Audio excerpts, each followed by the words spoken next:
नमस्ते, मेरा नाम है दीक्षा ठाकुर और आप मुझे देख रहे हैं श्री विश्वनाथ IAS एकेडमी सोलन से। पटवारी को लेकर हमारी जो मोस्ट इम्पॉर्टेंट 20 क्वेश्चन की सीरीज़ चल रही है, उसी सीरीज़ में ये हमारा नेक्स्ट वीडियो है। चलते हैं, शुरू करते हैं, देखते हैं आज के इम्पॉर्टेंट जो क्वेश्चन हैं वो कौन से रहने वाले हैं।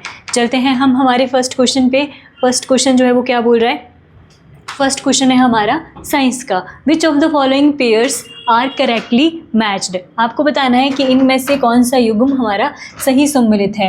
फोर्स मतलब ये इधर हमारी जो है वो इसकी यूनिट दी गई है, तो फोर्स क्या मतलब फोर्स की यूनिट हमारी जूल होती है, या वर्क की यूनिट हमारी न्यूटन होती है, क्या पावर की हमारी जो है वो वाट होती है, या फिर एनर्जी की हमारी जो है वो पास्कल होती है। सबसे पहले देखते हैं फोर्स। फोर्स की जो यूनिट होती है वो होती है हमारी न्यूटन, ना कि जूल। तो पहला हमारा जो है वो रॉन्ग जो हमारा हो जाएगा।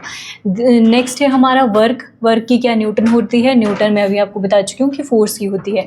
वर्क की हमारी होती है जूल, और एनर्जी की भी हमारी कौन सी यूनिट होती है? जूल। किसी भी टाइप की एनर्जी हो उसकी यूनिट हमारी जूल ही होती है, जैसे kinetic energy, potential energy, unit क्या होगी? जूल जो है वो हमारी होगी।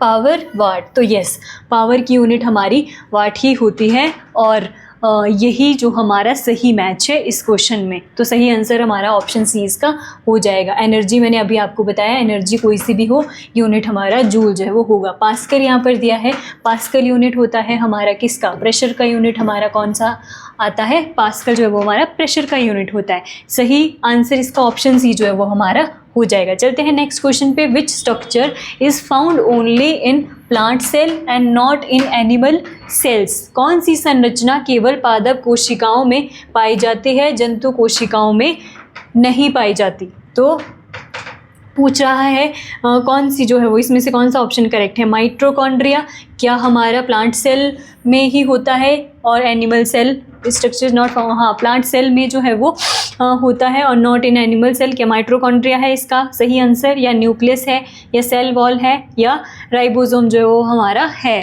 तो कौन सा है ऐसा स्ट्रक्चर जो प्लांट सेल में पादप कोशिकाओं में होता है लेकिन एनिमल सेल में नहीं होता? तो वो होता है हमारा सेल वॉल। सेल वॉल जो है वो हमारी प्लांट सेल में होती है लेकिन एनिमल सेल में नहीं पाई जाती। एक होता है हमारा सेल मेम्ब्रेन। सेल मेम्ब्रेन जो हमारी होती है वो प्लांट सेल और एनिमल सेल दोनों में पाई जाती है, लेकिन जो सेल वॉल है हमारी वो केवल और केवल प्लांट सेल में होती है, एनिमल सेल में ये हमारी नहीं होती। ऑप्शन सी इसका हमारा जो है वो सही आंसर हो जाएगा। माइटोकॉन्ड्रिया की बात करें, माइटोकॉन्ड्रिया होता है power house of the cell जो है वो इसको बोलते हैं। राइबोसोम न्यूक्लियस जो है वो सेंटर होता है। राइबोसोम जो है वो हमारा क्या होता है? जो प्रोटीन सिंथेसिस का काम करता है सेल में, उसको बोलते हैं हम राइबोसोम। तो सही आंसर इसका ऑप्शन सी जो है वो हमारा सेल वॉल जो है वो हो जाएगा। चलते हैं नेक्स्ट क्वेश्चन पे। नेक्स्ट क्वेश्चन हमारा क्या है?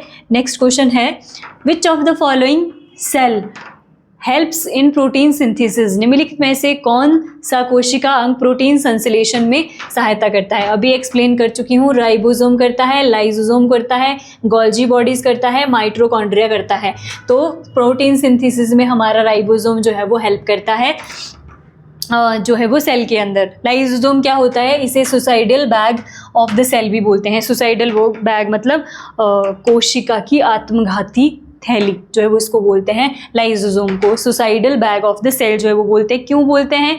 क्योंकि जो है ये हमारे को जो है वो प्रोटेक्ट करता है, और हमारे को प्रोटेक्ट करने के चक्कर में खुद भी जो है वो कोलैप्स हो जाता है, इसीलिए इसको बोलते हैं suicidal bag of the cell.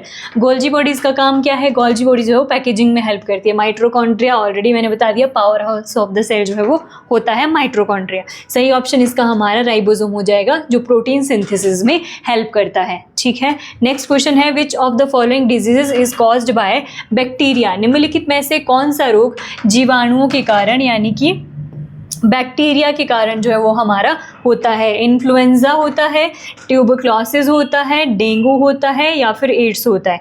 देखते हैं इन सारी बीमारियों के बारे में, डिजीज़ के बारे में। सबसे पहले देखते हैं इन्फ्लुएंजा। इन्फ्लुएंजा जो है वो हमारा होता है जो रेस्पिरेटरी सिस्टम है, श्वसन तंत्र है, उसकी बीमारी है हमारा इन्फ्लुएंजा, और ये हमारा वायरस के वजह से होता है, बैक्टीरिया की वजह से नहीं होता।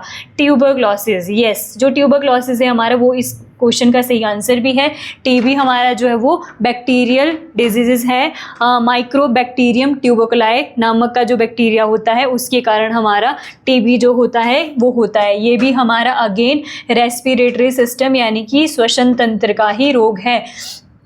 जो व्यक्ति होता है टीबी का, उसको जो है वो लंग्स में प्रॉब्लम हो जाती है और उसको क्या होता है कि वो सांस नहीं ले पाता प्रॉपर, जिसकी वजह से उसको लगातार कॉन्टिन्यूसली खांसी आती है। खांसी आती ही क्यों है? खांसी इसीलिए आती है क्योंकि आपके अंदर जो है वो लंग्स में ऑक्सीजन की कमी हो गई है, जिसके कारण जो है वो आपको खांसी जो है वो आ जाती है। तो टीबी में वो खांसी ज़्यादा जो है वो बढ़ जाती है, तो जिसमें लंग्स जो है वो सबसे ज़्यादा अफेक्ट होते हैं। तो ट्यूबरक्लोसिस हमारा बैक्टीरियल डिजीज़ है, सही आंसर भी इसका टीबी जो है वो हो जाएगा। डेंगू की अगर हम बात करें तो प्लेटलेट जब हमारी कम हो जाती है, प्लेटलेट क्या करती हैं, हमारे जो इम्यून सिस्टम है उसको जो है बढ़ाने का काम करती है, लेकिन प्लेटलेट जो है वो गिर जाती है तो हमें जो क्या हो जाता है, डेंगू। प्लेटलेट की कमी से हमें जो है वो डेंगू जो है वो हो जाता है। एड्स आपको पता ही होगा, एक्वायर एमिनो डेफिशिएंसी सिंड्रोम जो है वो कहा जाता है। सही आंसर इसका हमारा टीबी ट्यूबरक्लोसिस जो है वो हो जाएगा, जो बैक्टीरिया से होता है। चलते हैं हम हमारे नेक्स्ट क्वेश्चन पे। नेक्स्ट क्वेश्चन है which vitamins helps in blood clotting. कौन सा विटामिन रक्त का थक्का बनाने में सहायक होता है? क्या विटामिन ए होता है, विटामिन सी होता है, विटामिन के होता है या डी होता है? तो विटामिन के जो है वो हमारा हेल्प करता है किसमें? ब्लड क्लॉटिंग में। तो ये विटामिन के हमारा इसका सही आंसर हो जाएगा। ब्लड क्लॉटिंग में दो और चीज़ें भी हेल्प करती हैं, जैसे आप हेपरिन का नाम आपने सुना होगा, वो भी ब्लड क्लॉटिंग में हेल्प करता है। उसके अलावा आपने फिब्रिनोजन भी एक जो है वो एक आपका हेपरिन और एक आपका फिब्रिनोजन, ये दोनों आपकी किस में हेल्प करते हैं? ब्लड क्लॉटिंग में हेल्प करते हैं। और विटामिन के भी हमारा किस में? ब्लड क्लॉटिंग में हमारा हेल्प करता है। तो ऑप्शन सी इसका हमारा सही आंसर जो है वो हो जाएगा। विटामिन डी की बात करें तो ये हमारे जो सूरज से सन रेज जो आती है उससे हमें मिलता है। विटामिन सी जो है वो हमारा सिट्रस फ्रूट में जो है वो पाया जाता है। और अगर इसका केमिकल नेम देखें विटामिन सी का, तो इसका केमिकल नेम एस्कॉर्बिक एसिड हमारा जो है वो होता है, लेकिन इसका ऑप्शन जो है वो हमारा सी सही आंसर हो जाएगा। नेक्स्ट चलते हैं। Protein deficiency is in children causes which of the following diseases. बच्चों में प्रोटीन की कमी से कौन सा रोग होता है? रिकेट्स होता है, क्वाशीरकोर जो होता है वो होता है, या नाइट ब्लाइंडनेस होती है, या फिर स्कर्वी जो है वो होता है। तो जो प्रोटीन की कमी से होता है, डेफिशिएंसी ऑफ प्रोटीन से जो बीमारी होती है उसको बोलते हैं क्वाशियोरकर। ये मेनली जो है वो बच्चों में देखने को जो है वो हमें मिलता है। एक होता है हमारा क्वाशियोरकर और एक होता है हमारा मरासमस। ये दोनों डिजीजेस याद रखना, ये डेफिशिएंसी ऑफ प्रोटीन से जो है वो होती हैं और मेनली जो है वो बच्चों में जो है वो ये होती हैं। स्कर्वी हमारा विटामिन सी की कमी से होने वाला रोग है स्कर्वी। तो ऑप्शन जो है वो बी इसका हमारा सही आंसर हो जाएगा। चलते हैं नेक्स्ट क्वेश्चन पे। नेक्स्ट क्वेश्चन जो है वो क्या बोल रहा है? Which of the following is a fat soluble vitamin. निम्नलिखित में से कौन सा वसा में घुलनशील विटामिन जो है वो है? क्या विटामिन B1 है, या विटामिन B12 है, विटामिन सी है, या विटामिन के जो है वो हमारा आएगा? तो बोल रहा है कि फैट सॉल्युबल विटामिन हमारा कौन सा होता है? तो होता है हमारा के जो विटामिन के है वो हमारा फैट सॉल्युबल होता है। के भी होता है, उसके अलावा ई भी होता है, उसके अलावा डी भी होता है, उसके अलावा हमारा ए भी होता है। ये हमारे कैसे विटामिन हैं जो फैट सॉल्युबल है। अगर आपके वाटर सॉल्युबल विटामिन की बात करें, वाटर सॉल्युबल जो विटामिन है वो होते हैं हमारे vitamin B and vitamin C. ये हमारे होते हैं वाटर सॉल्युबल और ये हमारे होते हैं विटामिन के, विटामिन ई, विटामिन डी और विटामिन ए। ये होते हैं हमारे फैट सॉल्युबल विटामिन्स। तो फैट सॉल्युबल ही पूछ रहा है, तो विटामिन के हमारा जो है वो कैसा हो जाएगा? फैट सॉल्युबल हो जाएगा। चलते हैं नेक्स्ट क्वेश्चन पे। Which vitamin is known as vitamin C. Vitamin C को किस नाम से जो है वो जाना जाता है? थायमीन, मतलब इसका केमिकल नेम क्या है विटामिन सी का? थायमीन है, या राइबोफ्लेविन है, या एस्कॉर्बिक एसिड है, या हमारा रेटिनॉल जो है वो है?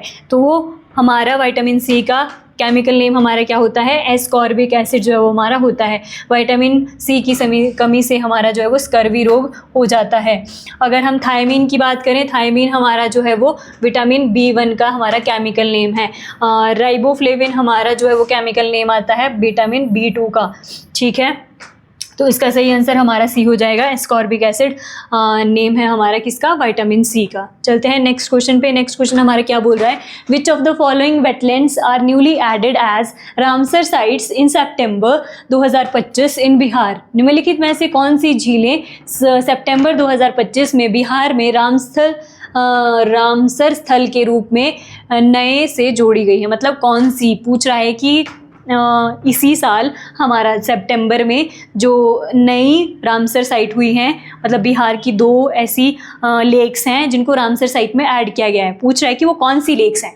तो क्या वो हमारी ये Kanwar lake and Nagi bird sanctuary है, या फिर Gokul reservoir and Udaipur lake है, या फिर नागी नकटी बर्ड सेंचुरीज है, या फिर काजू वैली बर्ड सेंचुरी एंड ननराजन बर्ड सेंचुरी जो हमारी है। तो पहले तो इसका आंसर देख लेते हैं, ये कौन सी है जो रिसेंट में अभी रामसर साइट डिक्लेयर हुई है।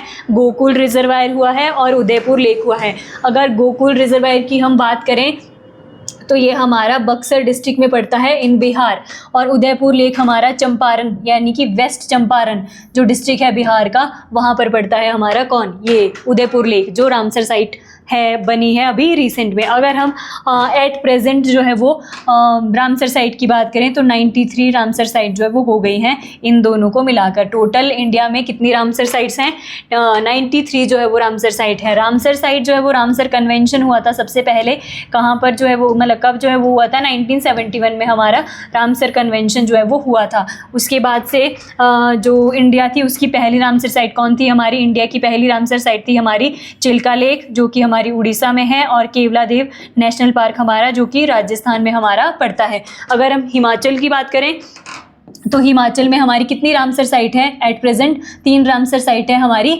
हिमाचल में, जिसमें पहला आता है हमारा पौंग डैम जो रामसर साइट है वो आता है पौंग डैम हमारा, ये 2002 में डिक्लेयर हुआ था। उसके अलावा दूसरी हमारी चंद्रताल लेक जो है वो रामसर साइट है, वो 2005 में डिक्लेयर हुई थी। उसके बाद रेणुका रामसर साइट आता है हिमाचल प्रदेश में, वो भी 2005 में ही डिक्लेयर हुई थी। ये 3 रामसर साइट हमारी आगे किसकी, हिमाचल प्रदेश की रामसर साइट है। लेकिन एट प्रेजेंट 93 है, और रिसेंट में गोकुल रिजर्वायर और उदयपुर लेक, इनको जो है वो रामसर साइट डिक्लेयर किया गया है। दोनों ही बिहार में पड़ती है, और मैंने आपको डिस्ट्रिक्ट भी बता दी कि कौन से डिस्ट्रिक्ट में जो है वो हमारी पड़ती है। सबसे पहले मैं इसको इरेज कर लेती हूँ, फिर चलते हैं नेक्स्ट क्वेश्चन पे। नेक्स्ट क्वेश्चन है, how many Asia cups title overall has India वोन आफ्टर 2025। 2025 के बाद भारत ने कुल कितनी एशिया कप खिताब जो है वो जीते हैं। तो आपको पता होगा एशिया कप हुआ है अभी अभी थोड़े मतलब एक अभी रिसेंट की ही बात है, एशिया कप हमारा हुआ है। कहाँ पर जो है वो ये हुआ है, इस बार ये हुआ है हमारा यूएई, यूनाइटेड अरब अमीरात में जो है वो हमारा एशिया कप जो है वो हुआ था। अगर एशिया कप की हम बात करें तो एशिया कप कौन करवाता है, एसीसी करवाता है, एशियन क्रिकेट काउंसिल जो है वो ये चैम्पियनशिप हमारी करवाती है। एसीसी हमारी 1983 में जो है वो बनी थी, और 1984 में हमारा पहला एशिया कप जो है वो हुआ था। और पहला एशिया कप भी 1984 में जब हुआ था तो इंडिया ने जो है वो उस एशिया कप जीता था। और 2025 में जो एशिया कप है उसका 17th एडिशन हमारा जो है वो हुआ था, और उस 17th एडिशन को भी इंडिया ने ही जीता था। इंडिया वर्सेस पाकिस्तान हमारा फाइनल में जो है वो फाइनल मैच हुआ था, जिसमें इंडिया ने पाकिस्तान को 5 विकेटों से जो है वो हराया था। अगर हम मैन ऑफ द मैच, मतलब जो फाइनल मैच हुआ था उसमें मैन ऑफ द मैच की बात करें तो वो हमारे तिलक वर्मा जो है वो रहे थे। अगर हम मैन ऑफ द सीरीज़ की हम बात करें तो वो अभिषेक शर्मा को जो है वो मिला है। सबसे ज़्यादा विकेट हमारी चाइना मैन कुलदीप यादव ने जो है वो ली है। तो क्वेश्चन पूछ रहा है कि कितने बार जीत दिया इंडिया ने अभी तक, तो इंडिया ने 9 बार, यहाँ यानी कि जब से लेकर 1984 में पहली बार से लेकर और आज 2025 तक जब उसका 17th एडिशन है, तब से लेकर अब तक जो है वो इंडिया ने 9 बार एशिया कप को जो है वो जीता है। तो ऑप्शन बी इसका हमारा कैसा हो जाएगा, सही आंसर इसका हो जाएगा। चलते हैं नेक्स्ट क्वेश्चन पे। What is the longest national waterway in India. Bharat में सबसे लंबा राष्ट्रीय जलमार्ग कौन सा है। नेशनल वाटरवे 1 जो गंगा रिवर पर है, या नेशनल वाटरवे 2 जो ब्रह्मपुत्र रिवर पर है, या नेशनल वाटरवे 3 जो वेस्ट कोस्ट कैनाल पर जो है वो है, और नेशनल वाटरवे 4 जो गोदावरी एंड कृष्णा रिवर पर है। कौन सा है हमारा जो लॉन्गेस्ट वाटरवे ऑफ इंडिया है, तो वो है हमारा नेशनल वाटरवे जो 1 है। ये हमारा जो है वो हमारा प्रयागराज यानी कि यूपी से हमारा कहाँ, हल्दिया, हल्दिया यानी कि कोलकाता, वेस्ट बंगाल तक जो है वो हमारा पड़ता है। और ये हमारा गंगा रिवर पर ही है। और अगर इसकी हम टोटल लेंथ की बात करें तो 1620 किलोमीटर का ये हमारा पड़ता है नेशनल वाटरवे 1, जो कि हमारा लॉन्गेस्ट नेशनल वाटरवे जो है वो है। तो ऑप्शन ए इसका हमारा सही ऑप्शन हो जाएगा। चलते हैं नेक्स्ट क्वेश्चन पे। The Krishna river flows through how many states? Krishna नदी किन किन राज्यों से होकर बहती है? क्या सिर्फ 2 से, जिनका नाम है महाराष्ट्र या कर्नाटका, या फिर 3 स्टेट से, महाराष्ट्र, कर्नाटका एंड आंध्र प्रदेश से, या फिर 4 स्टेट से, महाराष्ट्र, कर्नाटका, तेलंगाना, आंध्र प्रदेश से, या फिर 5 स्टेट से, महाराष्ट्र, कर्नाटका, तेलंगाना, आंध्र प्रदेश एंड गोवा? तो इसका सही आंसर हमारा क्या हो जाएगा? जो हमारा महाराष्ट्र से जाती है, कर्नाटका से जाती है, ये, हाँ, ये जो है वो इसका सही आंसर हमारा हो जाएगा। ऑप्शन सी इसका सही आंसर हो जाएगा। महाराष्ट्र कर्नाटका केवल नहीं है, इसमें आपका जो है वो आंध्र प्रदेश भी हमारा जो है वो आता है, आंध्र प्रदेश भी शामिल है, केवल महाराष्ट्र और कर्नाटका ही शामिल नहीं है। और तेलंगाना भी इसमें जो है वो हमारा शामिल होता है। महाराष्ट्र, कर्नाटका, आंध्र प्रदेश नहीं, महाराष्ट्र, कर्नाटका, तेलंगाना भी है और आंध्र प्रदेश भी है। ये इसका ऑप्शन सी जो है वो हमारा सही हो जाएगा। यहाँ देखो गोवा, गोवा दे रहा है, गोवा तो कहाँ, इधर को जो है वो पड़ गया। अगर गोवा होता तो जो हमारी कृष्णा नदी है वो बे ऑफ बंगाल में गिरती है। अगर गोवा की नदी होती तो बहुत ज़्यादा चांसेस है, मतलब आप ऐसा लगा सकते थे कि वो अरेबियन सी में जो है वो गिरेगी। मतलब बहुत ज़्यादा चांसेस है कि गोवा की रिवर हमारी जो है वो अरेबियन सी में, अरब सागर में जो है वो गिरती हो। अगर हम गोवा की रिवर की बात करें तो गोवा में 2 रिवर बहुत जो है वो फेमस है और पूछी जाती हैं, जिनमें से एक आती है हमारी मांडवी, एक आती है हमारी जुआरी। तो मांडवी और जुआरी जो नदियाँ हैं वो गोवा में फ्लो करती हैं और गोवा की जो है वो मेन रिवर भी मानी जाती हैं। कृष्णा नदी की अगर हम बात करें, कृष्णा नदी जो है वो महाबलेश्वर से जो है वो निकलती है और उसके बाद महाराष्ट्र, कर्नाटका, तेलंगाना और आंध्र प्रदेश होते हुए बे ऑफ बंगाल में हमारी गिर जाती है। तो अगर हम कृष्णा नदी की ही आप ट्रिब्यूटरी सहायक नदी की बात करो तो भीमा, तुंगभद्रा आपकी ये जो है वो किसकी हैं? कृष्णा नदी की ही हमारी ट्रिब्यूटरीज हैं, सहायक नदियाँ हमारी आती है। चलते हैं नेक्स्ट क्वेश्चन पे। नेक्स्ट क्वेश्चन क्या बोल रहा है? Which dam is the tallest in India? Bharat का सबसे ऊंचा बांध कौन सा है? टिहरी डैम उत्तराखंड में, या फिर भाखड़ा नंगल बांध हमारा जो ये हिमाचल में पड़ता है ये, या फिर इडुक्की बांध जो हमारा केरल में पड़ता है, या श्रीसेलम डैम आंध्र प्रदेश? इनमें से कौन सा डैम है जो आपका सबसे ऊंचा है? तो वो है हमारा कौन सा? टिहरी डैम। टिहरी डैम पड़ता है हमारा कहाँ पर? उत्तराखंड में। उत्तराखंड में जो है वो हमारा टिहरी डैम पड़ता है और यही हमारा सबसे ऊंचा बांध भी है। अगर हम इस बांध की बात करें तो मेन रिवर जो हमारी आती है वो भागीरथी ही है। मतलब अगर मेन रिवर की, वैसे तो दूसरी रिवर है, वैसे दूसरी रिवर अगर आप देखना चाहो और याद रखना चाहो तो भिलांगना रिवर पे है ये एक्चुअल में, लेकिन मेन रिवर भागीरथी ही है। तो इसको बोला जाता है कि भागीरथी नदी पे है हमारा टिहरी डैम। भागीरथी की बात करें तो भागीरथी और अलकनंदा हमारी जो है वो देवप्रयाग में मिलती हैं और देवप्रयाग में एक जो सिंगल रिवर आगे बनती है उसी को बोलते हैं गंगा नदी। गंगा नदी जो है वो भागीरथी और अलकनंदा जब देवप्रयाग में मिलती हैं, संगम होता है, उसके बाद से हमारी जो है वो गंगा नदी आगे बनती है। तो टिहरी डैम इसका सही आंसर जो है वो हो जाएगा। देखते हैं नेक्स्ट जो इसमें ऑप्शन है हमारा भाखड़ा नंगल डैम। भाखड़ा बांध हमारा किस पे है? पहली बात तो डिस्ट्रिक्ट जो ऑफ हिमाचल प्रदेश में पड़ता है, फिर अगर हम स्टेट हिमाचल प्रदेश में पड़ता है और हिमाचल प्रदेश की भी कौन सी डिस्ट्रिक्ट में आता है? तो ये जो है वो बिलासपुर में हमारा पड़ता है। कौन सी नदी पर है? सतलज नदी पर जो है वो ये बनाया गया है। और सबसे ऊंचा ग्रेविटी डैम भी हमारा कौन सा है? भाखड़ा नंगल डैम ही हमारा पड़ता है। और इसके बाद है हमारा इडुक्की डैम केरला। इडुक्की जो डैम है हमारा वो है हमारा पेरियार रिवर। जो हमारी पेरियार रिवर है केरला की, मेन रिवर है केरला की पेरियार, यहाँ पे जो है वो डैम है, उस डैम का ना इस नदी पर जो डैम है उसका नाम है इडुक्की डैम, वो पड़ता है हमारा केरल में। उसके बाद है श्रीसेलम डैम जो कि आंध्र प्रदेश में हमारा पड़ता है। ये जो है हमारा कृष्णा नदी के ऊपर हमारा पड़ता है श्रीसेलम डैम आंध्र प्रदेश में। तो देख लेना इसके हिसाब से ऑप्शन जो है वो हमारा ए जो है वो हमारा सही हो जाएगा। चलते हैं नेक्स्ट क्वेश्चन पे। Which is the longest hydro power project in Jammu Kashmir? Jammu और कश्मीर में सबसे बड़ा जल विद्युत परियोजना कौन सी है? कौन सी है सबसे बड़ी हाइड्रो पावर जो है वो प्रोजेक्ट है जम्मू कश्मीर का? क्या सलाल हाइड्रो इलेक्ट्रिक प्रोजेक्ट है, या फिर उड़ी हाइड्रो इलेक्ट्रिक प्रोजेक्ट है, या फिर दुलहस्ती हाइड्रो इलेक्ट्रिक प्रोजेक्ट है, या बगलिहार हाइड्रो इलेक्ट्रिक प्रोजेक्ट है। देखो J&K के जितने भी प्रोजेक्ट हैं उनमें कुछ को छोड़कर बाकी सब में पाकिस्तान के साथ हमारा डिस्प्यूट है। तो अगर पाकिस्तान के साथ हमारा डिस्प्यूट है तो वो जो प्रोजेक्ट्स हैं हमारे वो न्यूज़ में बने रहते हैं। इसके लिए उन प्रोजेक्ट को मतलब एग्ज़ाम में आने के चांसेस जो है वो ज़्यादा रहते हैं। तो इसीलिए सारे के सारे जितने भी ये चारों प्रोजेक्ट हैं चारों के चारों हमारे J&K में हैं, अलग अलग रिवर्स पे हैं। तो बताती हूँ मैं इसका सही आंसर जो है वो क्या हो जाएगा। पहले ऑप्शन देखते हैं सलाल भी जो है वो हमारा J&K में ही जो है वो हाइड्रो पावर प्रोजेक्ट है जो कि चिनाब नदी पर जो है वो हमारा आता है। लेकिन सबसे बड़ा पूछ रहा है तो वो हमारा सलाल नहीं है। दूसरा है हमारा उड़ी हाइड्रो इलेक्ट्रिक प्रोजेक्ट, ये भी हमारा J&K में आता है, झेलम नदी पर जो है वो हमारा ये बना हुआ है। लेकिन सबसे जो है वो हमारा लार्जेस्ट प्रोजेक्ट नहीं है J&K का। उसके बाद है दुलहस्ती हाइड्रो इलेक्ट्रिक प्रोजेक्ट, ये भी हमारा J&K में पड़ता है और चिनाब रिवर पर ही है हमारा दुलहस्ती हाइड्रो इलेक्ट्रिक प्रोजेक्ट भी हमारा चिनाब पे ही है, लेकिन सबसे लार्जेस्ट नहीं है।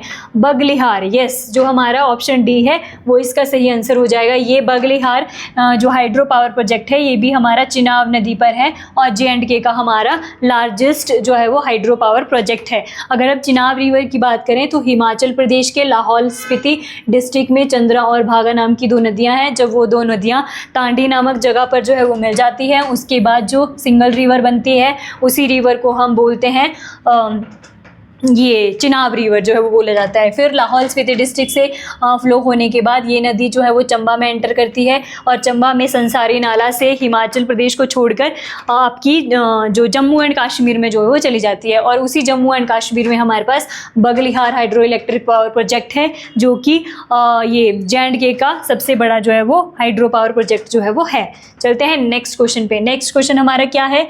नेक्स्ट क्वेश्चन है the amendment that made the election of president and vice president by an electoral college is कौन सा संशोधन राष्ट्रपति और उपराष्ट्रपति के चुनाव को निर्वाचक मंडल द्वारा करवाने वाला है? मतलब पहले तो हम देखते हैं इसका क्वेश्चन में ही कि प्रेसिडेंट का इलेक्शन में पार्टिसिपेट कौन करते हैं।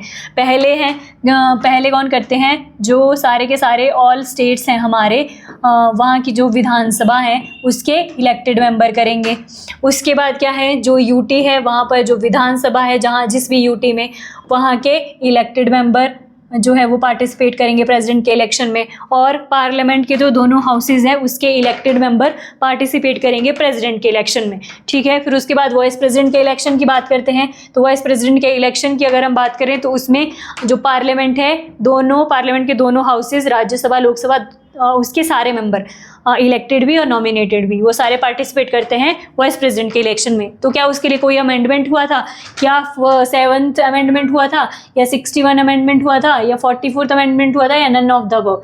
तो इसका सही ऑप्शन हमारा नन ऑफ द अबव जो है वो हो जाएगा। जो हमारा बेसिक कॉन्स्टिट्यूशन था, ये सारी चीज़ें जो मैंने आपको बताई जो इलेक्शन में पार्टिसिपेट करते हैं प्रेसिडेंट के और वाइस प्रेसिडेंट के, वो हमारे बेसिक कॉन्स्टिट्यूशन में थी। अमेंडमेंट के थ्रू हमने कोई भी चीज़ इनके इलेक्शन से रिलेटेड जो है वो नहीं जोड़ी है। तो नन ऑफ द अबव इसका सही आंसर हो जाएगा। अगर हम 7th कॉन्स्टिट्यूशनल अमेंडमेंट की बात करें तो ये अमेंडमेंट हुआ था 1956 में। और इस अमेंडमेंट में क्या हुआ था? इस अमेंडमेंट में ये हुआ था कि जो 2 स्टेट्स हैं उसका एक कॉमन गवर्नर भी हो सकता है। ये बोलता है हमारा 7th कॉन्स्टिट्यूशनल अमेंडमेंट एक्ट 1956। अगर हम 61 अमेंडमेंट की बात करें तो ये हमारा 1989 में हुआ था। राजीव गांधी जी की गवर्नमेंट थी उस टाइम पे और इसके तहत क्या हुआ था, जो वोट देने की एज थी उसको 21 से घटाकर जो है वो 18 साल कर दिया गया था उस टाइम पे। और 18 साल आज के टाइम पे भी वोट देने की एज जो है वो हमारी 18 साल ही है। अगर हम 44th अमेंडमेंट की बात करते हैं, ये हुआ था हमारा 1978 में। जो 44वां संविधान संशोधन था वो 1978 में जो है वो हुआ था, जिसके तहत हमने जो हमारा फंडामेंटल राइट था, राइट टू प्रॉपर्टी, उसको जो है वो फंडामेंटल राइट से हटाकर जो है वो लीगल राइट बना दिया था। तो लेकिन ये पूछ रहा है इस क्वेश्चन के अकॉर्डिंग, तो नन ऑफ द अबव जो है इसका सही आंसर हमारा हो जाएगा। चलते हैं नेक्स्ट क्वेश्चन पे। नेक्स्ट क्वेश्चन जो है वो क्या बोल रहा है, पहले इसको यूज़ करते हैं, पहला नेक्स्ट क्वेश्चन फिर देखते हैं। The amendment that introduced the goods and service tax GST, कौन से अमेंडमेंट से हमने GST इंट्रोड्यूस किया था? क्या 101वां अमेंडमेंट था, या फिर 73rd था, या 92 अमेंडमेंट था, या 99th जो है वो हमारा अमेंडमेंट जो है वो था? कौन सा अमेंडमेंट था हमारा? पहली बात तो गुड्स एंड सर्विस टैक्स की बात करते हैं। इसके टाइप कितने होते हैं? GST के टाइप होते हैं हमारे, CGST होता है, central goods and service tax होता है, SGST हमारा होता है, states good and service tax होता है। उसके बाद हमारा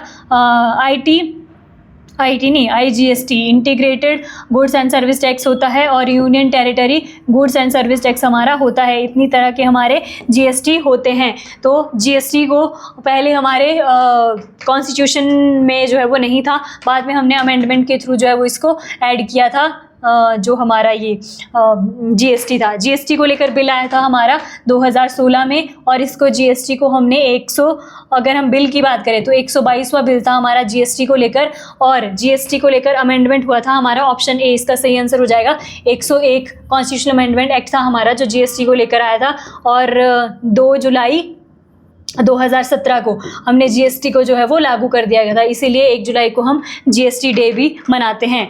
तो और एक और बात, GST के लिए एक काउंसिल होगी जो आर्टिकल 279A में जो है वो लिखा गया है कि GST के रूल्स एंड रेगुलेशन या उसके लिए सजेशन के लिए हमारी GST काउंसिल जो है बनाई जाएगी, और GST काउंसिल के जो हेड होंगे वो हमारे फाइनेंस मिनिस्टर ऑफ इंडिया होंगे। प्रेजेंट में निर्मला सीतारमन जी हमारी फाइनेंस मिनिस्टर जो है वो हैं। चलते हैं, मतलब इसका बी ऑप्शन भी देख लेते हैं। 73rd कॉन्स्टिट्यूशनल अमेंडमेंट, ये 73rd हमारा जो कॉन्स्टिट्यूशनल अमेंडमेंट है ये पंचायती राज सिस्टम से रिलेटेड है। पंचायती राज सिस्टम को जो है वो हमने इस अमेंडमेंट के थ्रू जो है वो जोड़ा था। पंचायती राज जो है वो हमारा, उसमें 29 सब्जेक्ट्स हैं, और 29 सब्जेक्ट्स पर पंचायतों को जो है वो राइट्स जो है वो दिए गए हैं। 92 कॉन्स्टिट्यूशनल अमेंडमेंट की बात करें तो इसके तहत हमने जो है वो 8th शेड्यूल में 8वीं अनुसूची, जो कि किससे रिलेटेड है, हमारी लैंग्वेज से रिलेटेड है, उसमें जो हमने 4 लैंग्वेजेज जोड़ी थी, बोडो, डोगरी, मैथिली और संथाली। ये 4 लैंग्वेजेस हमने किसके थ्रू जो है वो जोड़ी थी?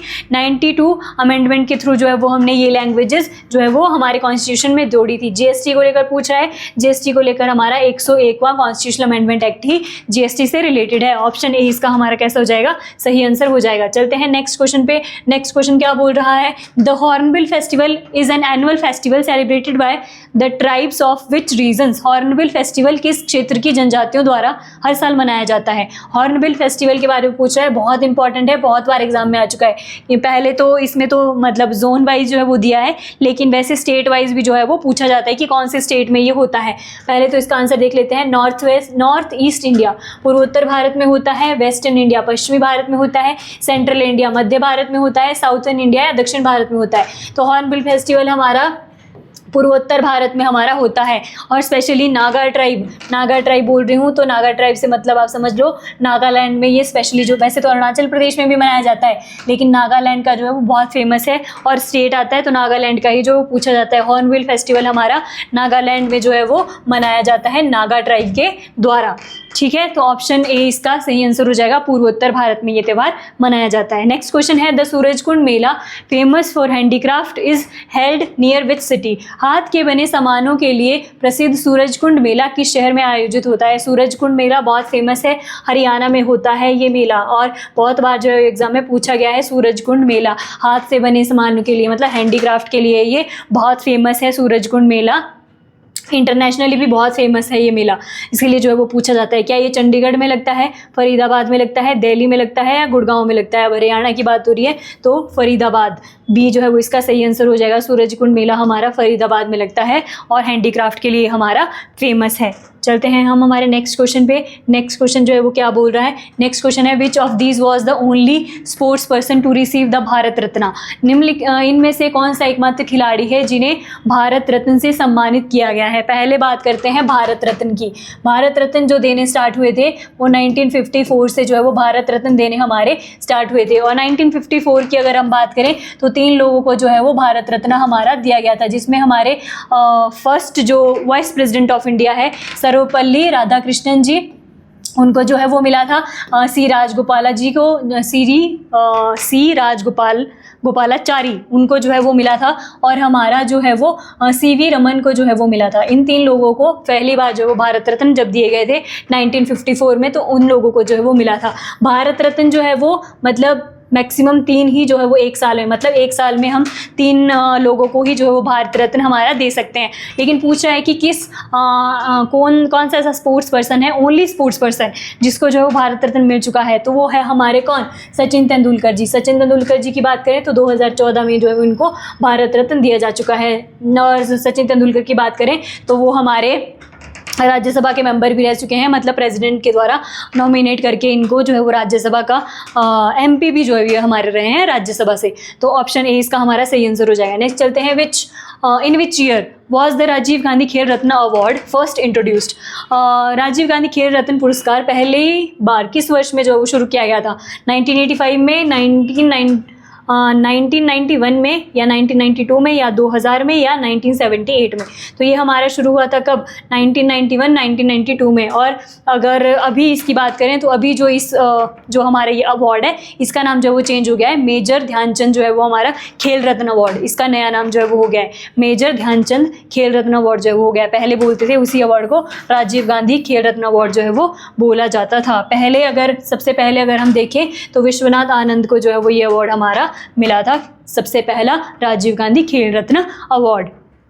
तो सही ऑप्शन इसका हमारा ऑप्शन बी जो है वो इसका हो जाएगा। तो ये थे हमारे आज की वीडियो के मोस्ट इम्पॉर्टेंट 20 क्वेश्चंस। मिलते हैं आपसे नेक्स्ट वीडियो में। अगर आपको इसका PDF चाहिए तो आप हमारे टेलीग्राम चैनल से इसका PDF जो है वो डाउनलोड कर सकते हो। मिलते हैं आपसे नेक्स्ट वीडियो में कुछ और इम्पॉर्टेंट क्वेश्चन के साथ।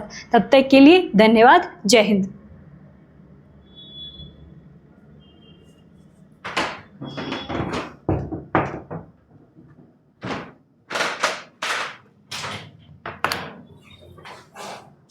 हाँ जी।